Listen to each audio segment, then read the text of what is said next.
Hello, ഇന്ന് എൻ്റെ ലൈഫിൽ ഇനി ചെയ്തുകൂടാ എന്ന് വിചാരിക്കണ ഒരു സംഭവം എൻ്റെ ലൈഫിൽ നടന്നിട്ടുണ്ടായിരുന്നു. അതിന് മുമ്പിട്ട് നമ്മളിപ്പോൾ ചിക്കൻ കാരി യൂറോപ്പിലേക്ക് ഷിപ്പ് ചെയ്യാൻ വേണ്ടിയിട്ട് പോകണം. അപ്പോൾ നമ്മൾ ചിക്കൻ കാരി എന്ന് പറഞ്ഞ ഡ്രസ്സ് നോക്കാം. അപ്പോൾ പല കടയിലും കയറി ഇറങ്ങിയിട്ടാണ് നമുക്ക് ചിക്കൻ കാരി ഒരു സൂട്ടായിട്ട് കിട്ടിയത്. പലയിടത്തും നമ്മൾ കയറിയപ്പോൾ ചിക്കൻ കാരി ഡാമേജ് ഉണ്ടായിരുന്നു. അപ്പോൾ സിറ്റി ഫുള്ളും കറങ്ങിയിട്ടാണ് ഒരു 5 ചിക്കൻ കാരി കിട്ടിയത്. അപ്പോൾ എൻ്റെ അടുത്ത് ഇതുപോലെ ഡ്രസ്സിൻ്റെ കാര്യം പറഞ്ഞ ഒരാൾ റിക്വസ്റ്റ് ചെയ്ത് കഴിഞ്ഞാൽ അത് പറ്റില്ല എന്ന് ഞാൻ പറയൂല. കാര്യം എന്ന് വെച്ചാൽ അത് ഞാൻ മാക്സിമം ചെയ്ത് കൊടുക്കാനേ നോക്കും. ഒരു റിസ്കിൻ്റെ അങ്ങേയറ്റം കണ്ടിട്ടേ ഞാൻ അതിൽ നിന്ന് തിരിച്ച് മടങ്ങുള്ളൂ. എന്നെ കൊണ്ട് ഒട്ടും പറ്റൂല എന്ന് തോന്നിക്കഴിഞ്ഞാലേ ഞാൻ അതിൽ നിന്ന് തിരിച്ചു വരുള്ളൂ. അങ്ങനെ ഡ്രസ്സും കാര്യങ്ങളും എല്ലാം ഒപ്പിച്ചതിന് ശേഷം അതെല്ലാം പാക്ക് ചെയ്ത് അയക്കാറായപ്പോഴാണ് എനിക്കൊരു പണി കിട്ടിയത്. വേറൊന്നുമല്ല, ആരോടോ ഉള്ള ദേഷ്യത്തിൽ വണ്ടി എടുത്ത് പാഞ്ഞോണ്ട് പോയി. അമ്മാതിരി കലിപ്പിലാണ് ഞാൻ വണ്ടി എടുത്തോണ്ട് ഒടുക്കത്തെ സ്പീഡിൽ പോയത്. അങ്ങനെ കാലിന് ചെറിയൊരു ക്രാക്ക് വീണ് അങ്ങനെ പുറത്തോട്ടൊന്നും ഇറങ്ങാൻ പറ്റാത്തതാ. ഇതുപോലെ ഇരുന്ന് നോക്കാനേ പറ്റുള്ളൂ. അവള് കൊച്ചിനെ കെട്ടിക്കൊണ്ടൊക്കെയാണ് മറ്റേ നഴ്സറിയിൽ കൊണ്ടുപോയി. അങ്ങനെ വണ്ടിയിൽ നിന്ന് വീണത് അറിയിച്ചില്ല എന്നും പറഞ്ഞ് ഇവിടെ വന്ന് കിടന്ന് ഭയങ്കര സങ്കടം വരുന്നു.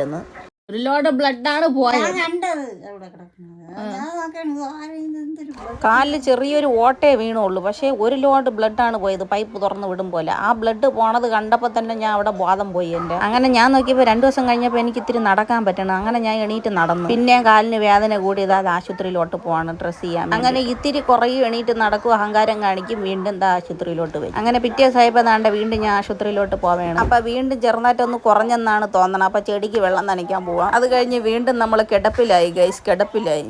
പിന്നെ അർജന്റ് വർക്കുകളൊക്കെ ഏറ്റെടുത്ത് ഷിപ്പ് ചെയ്യാൻ വേണ്ടിയിട്ട് പോവുകയാണ്. അങ്ങനെ ഒരുത്തി തീവ്രവാദി ലുക്കിലാണ് വന്നേക്കണത്. വെയിലടിച്ച് കറുത്തു പോകുന്നും പറഞ്ഞാണ് വന്നേക്കണം. എൻ്റെ മറ്റേ ഈ യൂറോപ്പിൽ അയക്കാനുള്ളത് അർജൻറ്റൊന്നും ഇല്ലായിരുന്നു. കാലൊക്കെ ശരിയാക്കിയിട്ട് അയച്ചാൽ മതി എന്നാണ് പറഞ്ഞത്. പക്ഷേ നമ്മൾ വേറെയും കുറേ അയക്കാൻ ഉണ്ടായിരുന്നു. അപ്പം അത് അർജൻറ്റായിട്ട് അയക്കണം എന്ന് പറഞ്ഞുകൊണ്ട് പിന്നെ അതിൻ്റെ കൂട്ടത്തിൽ ഇതെല്ലാം കൂടെ നടക്കുമല്ലോ എന്ന് വിചാരിച്ചിട്ടാണ് ഇതും എല്ലാം കൂടെ സെറ്റപ്പ് ചെയ്ത് കൊണ്ടുപോയി. ഒരു ഇടിയും ഉരവും വേദനയൊക്കെ കിട്ടിയോണ്ടാണെന്ന് തോന്നണം. എവിടെ ഇനിയിപ്പോൾ വണ്ടി അടുത്ത് വരുമ്പോഴൊക്കെ പേടിയാണ്. അയ്യോ വന്ന് തട്ടുമോ എന്നുള്ള പേടിയിലാണ് ഞാൻ വണ്ടിയുടെ പറയുക. കാരണം അത് ഇടിച്ച് കഴിഞ്ഞ് ഞാൻ കാല് നോക്കുമ്പോൾ എൻ്റെ കാലിൻ്റെ പാത അവിടെ ഉണ്ടാന്ന് പോലും അറിയാത്തൊരവസ്ഥയിലാണ് നിന്നത്. എന്താണെന്ന് അറിഞ്ഞൂടാ. അടുത്തൂടെ വണ്ടിയൊക്കെ പോകുമ്പോൾ നെഞ്ച് പടപടാ ഇടിക്കണം.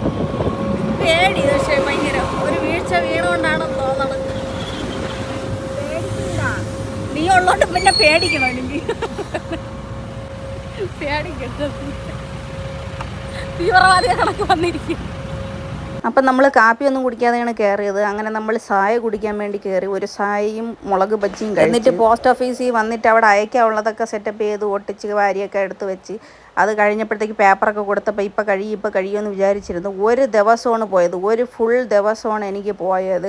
ഇത് പിറ്റേ ദിവസമാണ്. ആദ്യത്തെ ദിവസം പോയപ്പോഴത്തേക്ക് സർവർ ഡൗൺ എന്ന് പറഞ്ഞ് അങ്ങനെ തിരിച്ചു വന്നത്. പിറ്റേ ദിവസം അത് കണക്ക് പോയിട്ട് ആ വേദനയും വെച്ചുകൊണ്ട് പോയിട്ട് വീണ്ടും അതേപോലെ തന്നെ ഇങ്ങനെ പ്രശ്നം വന്നു കാലിൽ. അങ്ങനെ രാവിലെ പോയ നമ്മൾ തിരിച്ചു വന്നത് ഒരു 5 മണി ആ ഒരു ടൈമിലാണ് വന്നത്. അതാ ഒടുക്കത്തെ മഴയും കാല് നനച്ചൂടാന്നുള്ളൊരു ഇതുണ്ടായിരുന്നു. അതുകൊണ്ട് പിന്നെ ഓരോ ഇടത്ത് കയറി നിന്നിട്ടൊക്കെയാണ് നമ്മൾ അത്രയും കഷ്ടപ്പെട്ടാണ് നമ്മളെല്ലാം സെറ്റപ്പും ചെയ്തിട്ട് വന്നത്.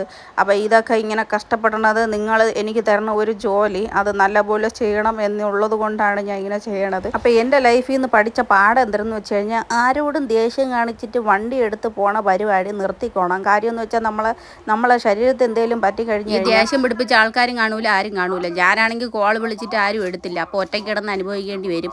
അപ്പോൾ അതുകൊണ്ട് ഇനി ദേഷ്യം പിടിക്കുമ്പോൾ വണ്ടി എടുത്തുകൊണ്ട് തെണ്ടിക്കൊണ്ട് നടക്കരുത്. ഇത് കണക്ക് ഞൊണ്ടിക്കൊണ്ട് നടക്കേണ്ടി വരും.